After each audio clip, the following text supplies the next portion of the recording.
Good morning, everyone. So I thought that today I would do just a casual little reading vlog. I don't really have anything going on today. I have a very chill day, so I just want to do some reading. Let me show you what my reading plans are for today. These are the two books that I'm currently reading. I am about 100 pages into the Final Girl support group, so I want to finish this today. I definitely think I can because it is super fast paced. And then I at least want to start Blood Promise. But I feel like I could read this today. I've been reading these books super quickly. So yeah, Final Girl support group. I'm going to continue reading this. I'm really enjoying it. This is only my second book by Grady Hendrix, and I think I'm enjoying this even more than the Southern Book Club's Guide to Slaying Vampires. This one just has a much faster pace, and it's just super entertaining. So basically this is about a group of final girls. So like, it's as if the final girls from like all of our famous slasher movies, if all of those girls were real and they got together and formed this support group, and then one of the girls turns up murdered, and it appears that somebody has found out about this group and is trying to take out the girls one by one. So the main character is trying to survive and also trying to figure out who is doing this. And then, like I said, I would like to at least start Blood Promise. However, so far, I've been reading all of these books in one sitting. I've actually read the first 3 books. I've been listening to the audiobook, and I listened to each of them in the car, like in one trip. So I feel like if I put on the audiobook today, I could finish this potentially. I do have some like apartment things that I want to do because I am now officially 100% unpacked. It has taken me a long time. Like, I've been in this apartment now, how long? 3 months. It's taken me 3 months, but I think I'm there. So I want to do some decorating because I have been putting off doing like a lot of the decorating until I was done unpacking, but it's coming together. I'm really liking how everything is looking. So one of the things I want to work on is this area. I knew when I got this apartment that I wanted to turn this into a coffee bar because it has this cool like built-in shelf area. Obviously up here is not decorated yet, but I want to turn this bottom part into a coffee bar. I've always wanted like a designated spot for all of my coffee stuff, so I've bought some things to go in here. This picture I don't think is going to stay here. I do want to hang this somewhere, but for now it looks cute there. And then I have this little vase with some flowers in it that look cute, and then these right here are placemats. These are not what I'm gonna put here forever. I do want to get like a table runner to go along this whole counter, but for now I have these placemats and they look cute. So I'm going to decorate this little area. This is all the stuff that I have that I can put up here. So I guess I'm just gonna kind of play around with it and see how I want to set this up.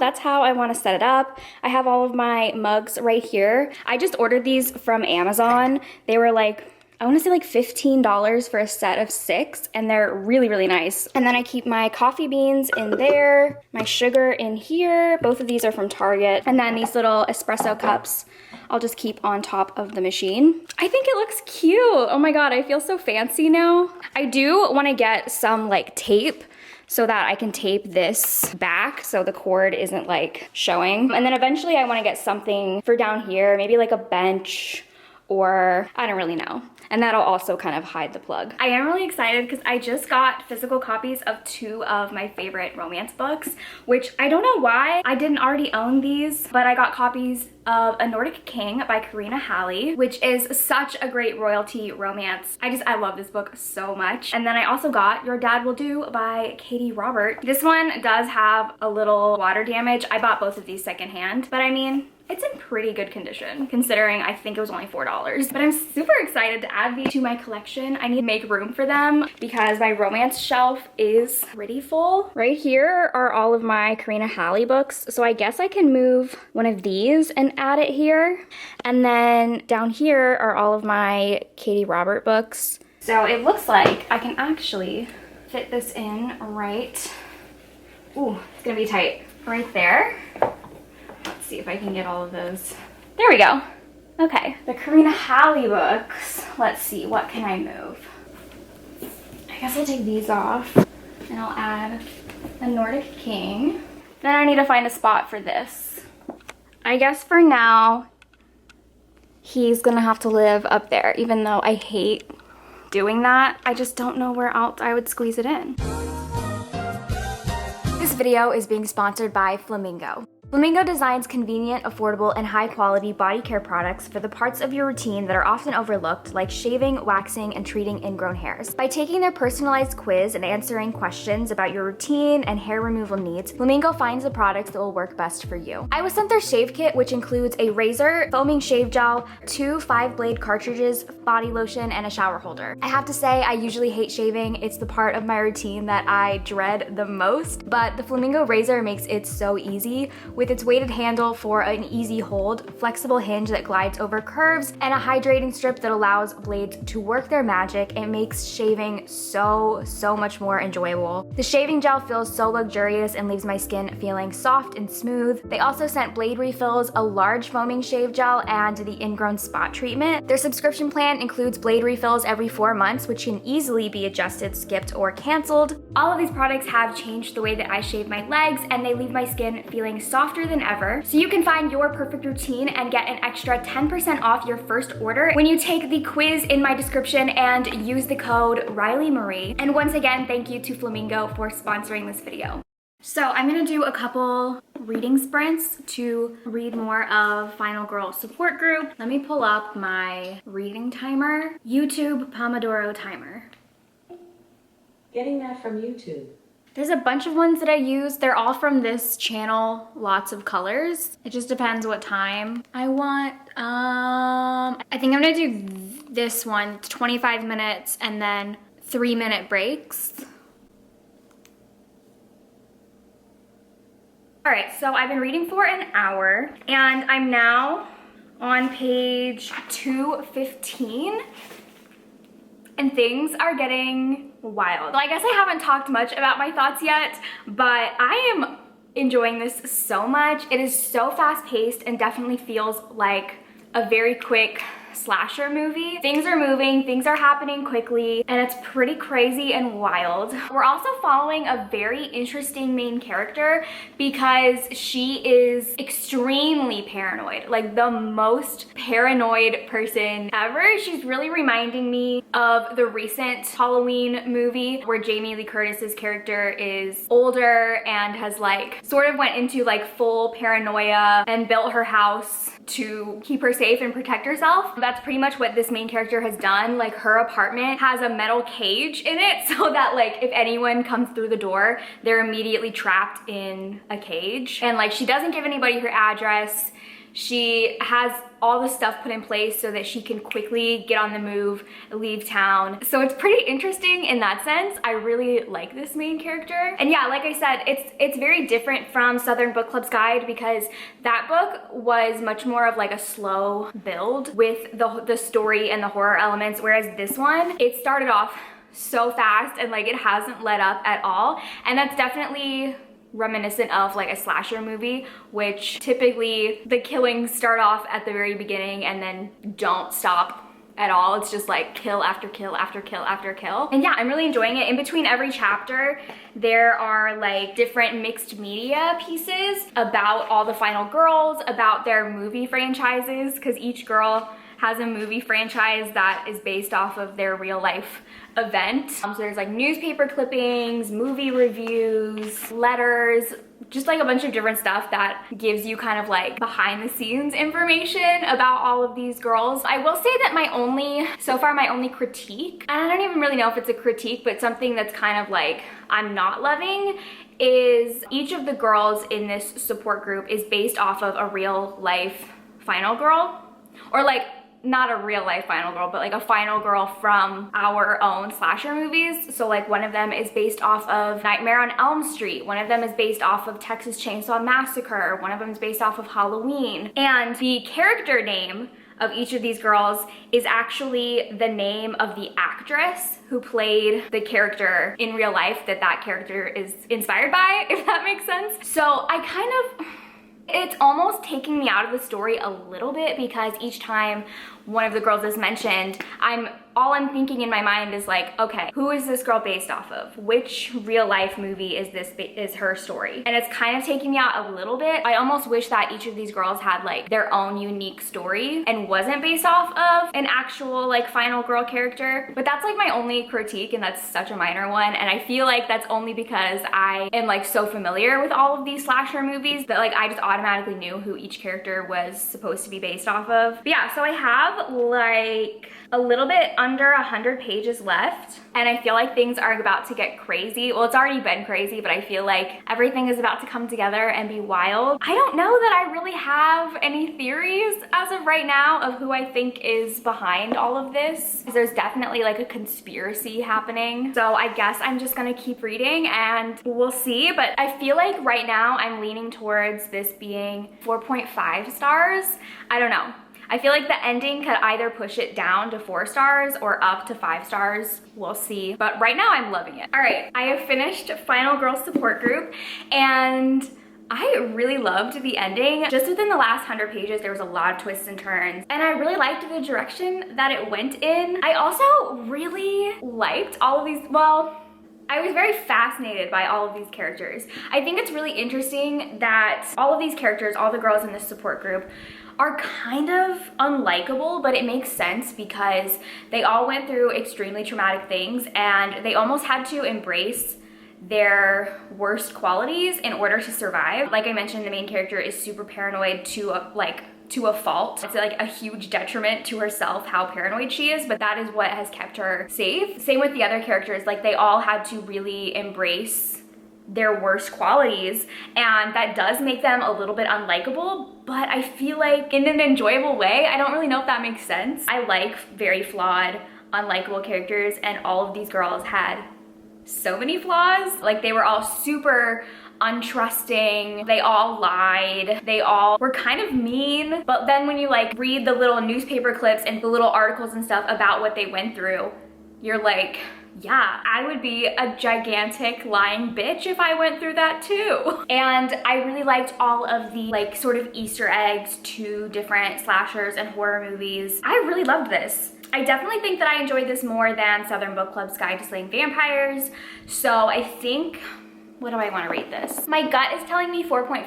I don't necessarily know if this was a 5-star book for me. I feel like it could be if I give it a little bit of time. Like some of my 5-star reads weren't 5 stars immediately after I finished it. It was like after it settled. And I feel like this is one of those books that I'm gonna need to think about for a bit and let it settle.